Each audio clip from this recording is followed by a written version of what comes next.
மத்திய அரசின் சிஏஏ சட்டத்திற்கு அதிமுக பொதுச் செயலாளர் எடப்பாடி பழனிசாமி எதிர்ப்பு தெரிவித்துள்ளார்.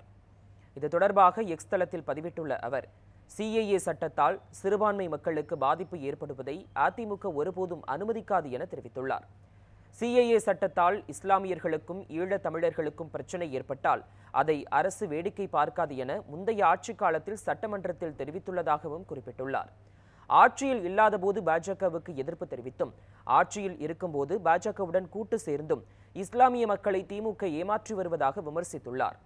மேலும் கோவை கலவரத்தை கைகட்டி வேடிக்கை பார்த்து இஸ்லாமியர்களின் முதுகில் குத்திய திமுகவிற்கு அதிமுகவை நோக்கி கை நீட்ட எந்த தகுதியும் இல்லை என தெரிவித்துள்ள அவர், இஸ்லாமிய மக்களை பாதிக்கும் என்ஐஏ மற்றும் உபா சட்டங்களை ஆதரித்த திமுக தற்போது மேடையில் மட்டும் பாஜக எதிர்ப்பை காட்டி வருவதாக குற்றம் சாட்டியுள்ளார். திமுகவின் நாடகத்தை மக்கள் பார்த்து கொண்டுதான் உள்ளதாக குறிப்பிட்டுள்ள அவர், அதிமுக எப்போதும் சிறுபான்மை மக்களுக்கு அரணாக நின்று அடக்குமுறை சட்டங்களை எதிர்க்கும் என்றும் தெரிவித்துள்ளார்.